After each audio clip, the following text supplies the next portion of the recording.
What's up, guys? How's it going? Welcome back to the after credit scene. It has been quite a while since we've been able to be with you.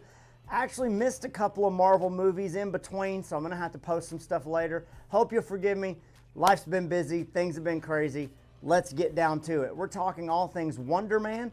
I'm going to do a spoiler-free review. I've streamed and binged the entire series. It's actually not a hard stream. Episodes are about 30-35 minutes a piece. They're actually high quality, really great. But I'm going to give you a spoiler-free review, and then we'll get into some details.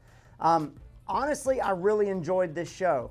Little bit of language in it in terms of parent, previews and that kind of thing. If you're worried about showing it to your kiddos, some of the storylines are a little more adult, but they're really not overly adult in nature. The scenes where there's any kind of fighting or any kind of show of his power, that kind of thing, not super intense in that regard. So I think you're good with your kiddos there. But the stylistically, there's a lot of dialogue. There's a lot of character development in terms of just interactions. And in that regard, for kids, it moves a little slow.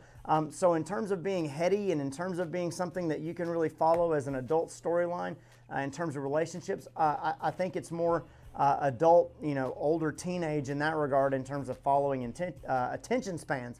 But in terms of a story, in terms of a great entry into the Marvel lineup, I really loved it. I was pleasantly surprised. I thought it was going to be a little lackluster. I thought it was going to land flat. I didn't think the ending was going to connect the way it needed to. But in terms of being a great buddy comedy, in terms of it being something that I really think is a new, fresh entry into the MCU, I really liked it. I think the pacing is great. I think 8 episodes was just enough. The last episode tends to bounce around a little more to kind of wrap up a few things. But it all kind of leads somewhere, so it's not really bad. There's an episode right in the middle, episode 4, that is really great. A little bit different, shot a little differently, but it's got some great cameos in it and some different things that I think are great. The whole show, in terms of being some kind of love letter to movies, was really great. Not only for the nod to Hollywood, but Marvel saying, look, we enjoy what we do. What our actors do, they take seriously and they enjoy, and it's for entertainment, but it's also a calling for these actors, and they really put their stories into it and they really put their heart into it. I thought was a little bit of a snub towards people who are poking and just looking for the next big blockbuster, but also for all the haters and the people that are saying, well, it needs to be this way, it needs to be that way. People that are never really satisfied with what Marvel puts out. I really thought it was a nice, gentle way of saying, we're going to make what we make, and if you like it, great. And you can like it or you can not like it, but we're telling stories and we're trying to entertain, but we're also trying to do this in a way that feels real and feels something you can connect with. And so in that regard, I thought it was a really great show. I think you're really going to enjoy it. Has a really indie feel to it. A lot of the intros have an indie feel to it. This is also a Marvel Spotlight edition, which means the Marvel Spotlight universe is things that are side stories that are really great, and these characters might pop up in other places, but it can really stand alone if it needs to. And there's a lot of things in the story that lend themselves to that. And so you'll see some familiar characters and some things that you're used to in the Marvel Universe to really place it in a timeline, but nothing that's very, that needs to be addressed later on. This character could kind of sit in its own little universe over here and not really have to interact with the other stuff. It's not really forced into any one box. I think you'll like it. It's got a really good Rotten Tomatoes score. There's always some people out there that, well, I thought this was going to happen. I thought that was going to happen, and that's fine. That's going to happen, but I would highly recommend watching it. It was a fun watch. It really was. And all the different Hollywood and movie references and the cameos of just people playing themselves was a lot of fun. It was really cool. So now we're going to get into some spoilers. My thoughts on the show. If you haven't watched it yet, pause here, go back, watch it, come back. the entire series was excellent for me. I didn't actually mind that you really only see Simon's powers 4 times. You see him when he gets angry in his apartment. You see when he gets into a fight, and that's less about his powers and more about just his strength, because there's not really much in way of his powers there.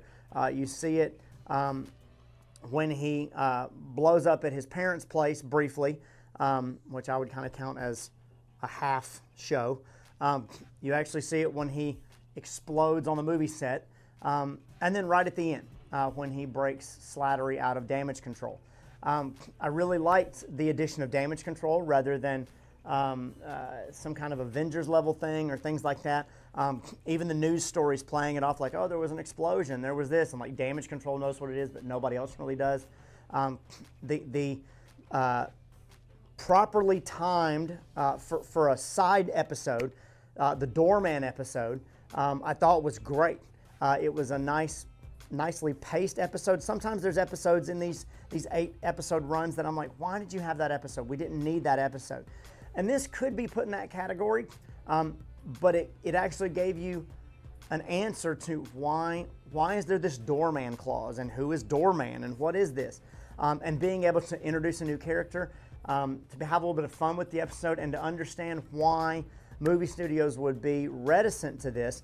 And I actually thought it was a really good little tease for the world in which all these superheroes live, that's going to lend itself to a Civil War Part 2 maybe. It had echoes of, we should sign these Sokovia Accords, we should do this, but it was on more of a street level, and how the world is reconciling with this. I also thought it could be something that really lent itself to how the world interacts with mutants.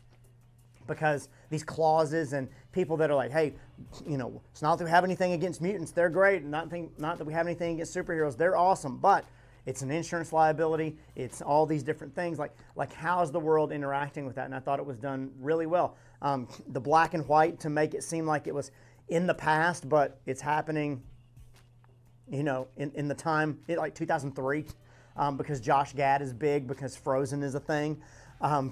I thought was really interesting, and so actually happening after 2003, but in that early 2000s time frame there, and using Josh Gad, especially his little DJing segment in the middle there, was excellent, clip-worthy, hilarious. Made me laugh out loud, quite literally, and rewind it to show my wife.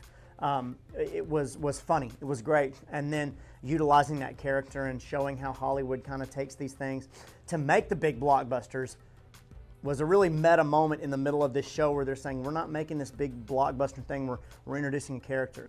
We're showing you who he is. We're introducing you to this world. And all the little nods to people that would say, the Scorsese absolute cinema type arguments, that it was almost like Marvel saying, oh, you want Shakespeare? You want these kind of things? Okay, we'll throw all that at you. We'll throw, Shakespeare references. We'll throw arguments about acting and how it's a process and how it's all this. We'll show you people that do that for a living. We'll make this very indie. We'll do introductions and do things that are out of our norm. Is this what you like? Is this what you want? We can do that if that's what you want. And you're still going to have people saying, I hated this. I didn't like this. Where's the big blockbuster stuff? Where's the, this or that? Arguing for the other. And it just goes to show nobody's ever pleased, which a lot of people like myself who follow these things and really enjoy Marvel, has been what we've all been saying, is you're not going to be pleased with it. If you like it, great. You can have your opinion, that's fine. But have your opinion. You don't have to go on and blast other people for liking it. If you like it, great. If you don't, that's fine. If you want to share your opinion, share it. But if people don't agree with you, that's okay. That's fine. Let's just agree to disagree and say, oh, well, you like that one? Okay, awesome. I lean more towards these. There's redeeming qualities about all Marvel entries, and I think they make very few missteps as a holistic movie, or as a phase, or as all those different things. I think there's a place in the Marvel Universe for all the different types of stories and characters that they're sharing. and I take each one of them as just something else to enjoy in this universe. And so I really thought it ended well. I thought getting to see a little bit of his power, getting to see him go back for Trevor, and I thoroughly loved the buddy comedy aspect of the whole thing. And most times when Trevor and Simon are playing off of each other, I really love those scenes. I think they meshed well together. And I really think directorially and storyline-wise, when they talk about this scene really has to have some meat to it, this really has to go well, this really has to be acted well, they didn't throw a lot of swells into it. They didn't really over Hollywood those moments to really pull emotion out of you. They really let the actors and the moment speak for itself. And there was a lot of scenes, the acting moments, the casting moments in the director's house. All those different moments were really well acted. And even when Simon decides to pull a scene from Pretty Woman, was well acted. And so getting to see those things and throw those things in there and just say, hey, there is good acting. And whether you enjoy it or whether you like the story or not is irrelevant.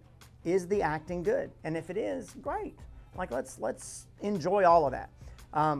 Trevor Slattery's story through the whole thing, the little backup to see how, as he's traveling back from the end of the Shang-Chi movie, see him getting off a plane and being immediately detained by damage control and offered this other opportunity to go out, and you find out that he's been playing Trevor, was a really nice bonus, and it really kind of brought their stories together. Like, how did these two guys get together? It's not just Trevor being a nice guy.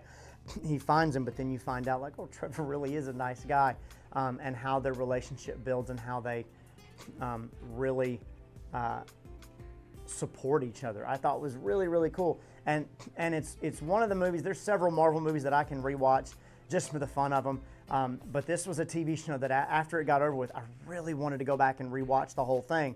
I just happened to stream it and binge it all at one time when it came out, and it was 1 o'clock in the morning when I finished it. So, and I still enjoy it and still want to go back and watch it even after sleeping on it for a week.